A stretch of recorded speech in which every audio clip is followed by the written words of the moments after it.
Tšau! 10. septembril kirjutas Eesti Ekspress sellest, kuidas ühes Eesti Discordi grupis, kus oli peaaegu 4000 liiget, jagatakse eestlaste alasti pilte, peamiselt siis naistest. Ja sellest kujunes täiesti tavapärane arutelu, mis lõppkokkuvõttes jõudis ikkagi sinna kohta, et miks need naised siis üldse endast alasti pilte teevad. No, nagu alati see asi ikkagi sinna läheb, ikka ju naised alati süüdi. Selles vestluses oli esindatud isegi Eesti teadusmaastiku vaieldamatu lipulaev Martin Ehala loomulikult.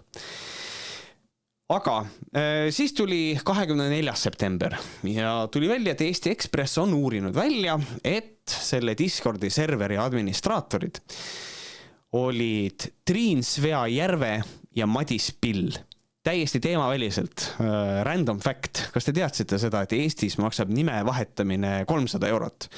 See on siis 150 eurot eesnimi ja 150 eurot perekonnanimi. Ma lihtsalt ütlen, hüppas järsku pähe. Nüüd, need kaks inimest on sellised, kelle kohta vist võiks öelda, et ikka sitapead. Et nad haldasid pea 4000 liikmega Discordi serverit, mida kasutati peamiselt selleks, et jagada pilte, mis ei olnud mõeldud avalikkusega jagamiseks. Ja seal hulgas olid ka pildid, mis olid alaealistest. Ja ajakirjanikul õnnestus nii Triin Svea-Järve kui ka Madis Pill kätte saada. Ja see, mis need inimesed suust välja ajasid, oli lihtsalt täiesti debiilne. Põhimõtteliselt võeti seisukoht, et nemad ei vastuta, sest et teised inimesed postitavad. Nüüd, see on tohutult idiootne seisukoht. Sest muidugi vastutad. Ma toon analoogi. Kui mina rendin kellelegi korterit ja ma tean, et seal korteris käidakse narkootikumide käritsemas, siis ma ju aitan narkootikumide käritsemisele kaasa. Loomulikult ma vastutan. Ja parim osa on veel see, et kui nende eelmine server, mis tegeles selle sama asjaga, pandi kinni, siis nad tegid kohe uue serveri ja nad tegid sinna serverisse kohe ka kanali, mis andis võimaluse jagada alasti pilte. Sellisel kanali eesmärk. Ehk siis nad lõid teadlikult uue võimaluse selliseks tegevuseks. Ja kusjuures tegelikult Triin Svea loogika on ka erakordselt vildakas, et kuulake seda, et see on tegelikult kaks mõtet, mida Triin Svea ise ütleb. Ilmselt kui jagati mõistust, siis mõnel inimesel lihtsalt ei Svea. Ta ütles niimoodi, väga kurb, et tüdrukud on nii lollid, aga mina ei ole mitte kellegi lapsevanem ja ei võta kellegi üle vastutust. Ja järgmine lause. Ei kui välimust on ja mainest pohhui, tee mis tahad, aga ära hakka ulguma, kui sind seksualiseeritakse ja su üle naerdakse.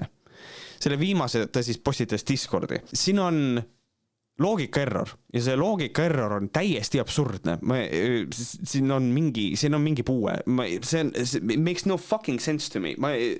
Ühesõnaga, kui naiste rahvas teeb endast alasti pilte, siis ta loob sellega nagu võimaluse nende piltide jagamiseks. Ja siis see naine ise vastutab selle eest. Aga kui Triin Svea teeb serveri ja loob sellega võimaluse nende piltide jagamiseks, siis tema ei vastuta.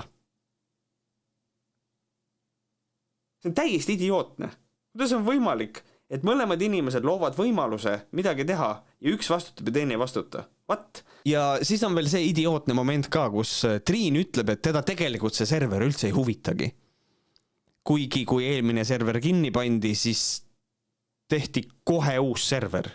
Huvitav, ma mõtlen selle peale, jälle täiesti teemaväline, kuidagi mõttel põs vähe. Kui inimene on hästi loll, nagu ikkagi täiesti talumatu tainas siis kas see on kuidagi valus ka või see on niimoodi, et ta ikka ei saa aru?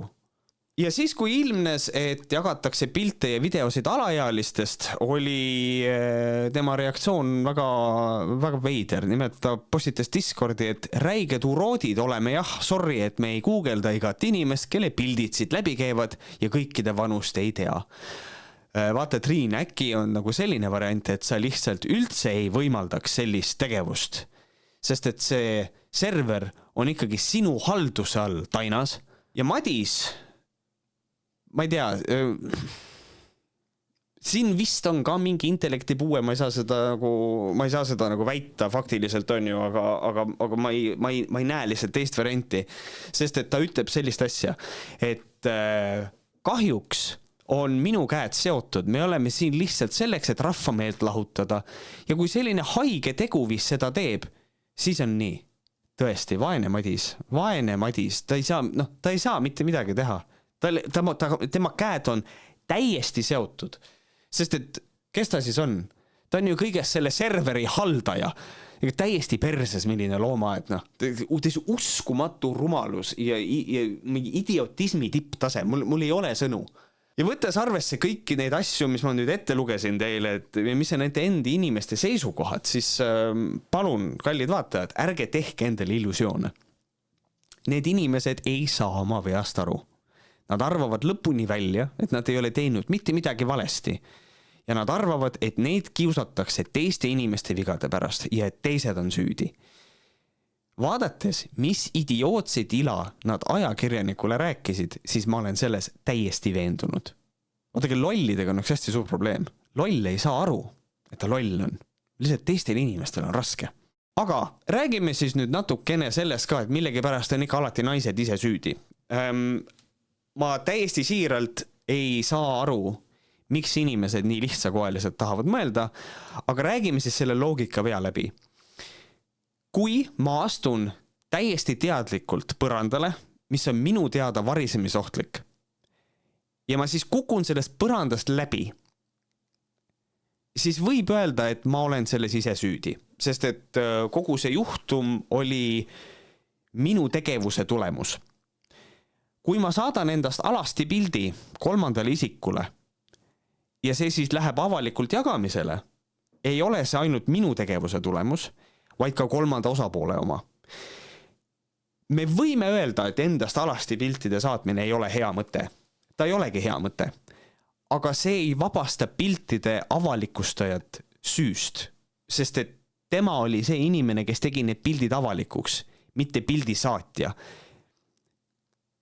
Ma ei tea, mõtleme veel. Näiteks, kui ma jätan lahti oma korteri ukse, jätan lihtsalt pärani lahti ja siis keegi tuleb mulle korterisse vargile, siis mina ei ole selles varguses süüdi, sest et varastas ikkagi keegi teine. Ja absoluutselt, mina olin hooletu. Aga varastamine on ju see, mis vale on. Minu hooletus ei anna õigust kellelegi minu vara omastada. Ja seda sama loogika viga kohtab eriti palju minu arust siis, kui aset leiab näiteks vägistamine. Siis ka fookus liigub ohvrile, küsitakse, et mis tal seljas oli, miks ta üksi liikus, miks ta üldse seal kandis liikus ja nii edasi, kõik sellised küsimused tekivad. Aga tegelikult fookus peaks olema ju sellel, kes vägistas, sest et riietus, seltskond ega asukoht ei ole põhjus kellegi vägistamiseks. Ja siia kõrvale ma ütlen veel seda ka, et mind ka väga häirib see, kui keegi lööb käega, ütleb, et sellega tuleb arvestada, mehed lihtsalt ongi sead ja ahvid ja kõike seda. Siis tegelikult sa lööd käega sellele probleemile, mida nagu meeste seas välja tuuakse, mis tähendab seda, et sa lööd sellele probleemile käega, ehk siis see ei ole oluline, naised lihtsalt peavad hakkama saama ja olema tublimad. Tegelikult võiks mehed lihtsalt mitte vägistada. Ja tegelikult kogu selle asjaga on niimoodi, mis puudutab piltide saatmist, siis seal on tegelikult samasugune loogika, nagu ma enne rääkisin. Kui öeldakse, et pildisaatja vastutab, ma ei taha väita, et ta ei vastuta. Seal on nagu teatav väikene, see on ikkagi risk, kui sa saadad kellegile pildi. Sellest tuleb aru saada. Aga millegi pärast me ei räägi sellest vastutusest, mis on pildi saajal. Kui keegi saadab mulle endast alasti pildi, siis tekib mul ka vastutus, sest et see on midagi privaatset. See on midagi mulle, mitte kõigile. Ja minu vastutus on seda ka nii hoida. Ja mis puudutab näiteks OnlyFansi lekkeid, siis seal on täpselt sama loogika. Sa ostad sisu ja see sisu on mõeldud sulle. Selle jagamine rikub tegelikult ju autoriõiguseid.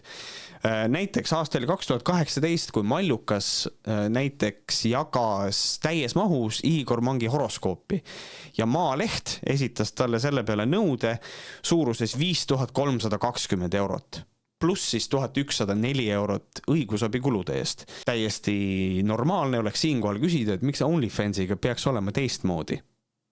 On tõenäoline, et Triin Sveajärve ja Madis Pill on nüüdseks kolinud juba uude serverisse ja kui seda ei teinud nemad, siis ilmselt võttis keegi teine selle asja enda peale, sest et kui on nõudlust, siis on ka värdjaid. Ma loodan tõsiselt, et nad võetakse vastutusele ja kui ei võeta, siis oleks vaja meie seadusandlusest teha teatavaid muudatusi. Aga ilmselt on neil ees nimevahetus. Kokkuvõtteks tahan mõelda seda, endast alasti piltide saatmine on halb mõte, sest et sa ei tea kunagi, kas see inimene, kellele sa need pildid saadad, on totaalne värdjas või ei ole. Keda huvitab natukene sükene juriidilisem pool, siis tavakodanikust naisterahvas on sellele teemale lähenenud läbi juriidilise prisma. Vaadake kindlasti. Selleks korraks kõik. Muide, kui teile selline sisu meeldib, on täiesti okei minu kanaliga tellida ja kui keegi tahab mind rahapatakaga visata, siis selleks on ka ilusasti siin tegelikult nupp olemas. Aitäh teile, näeme järgmine kord. Tšau.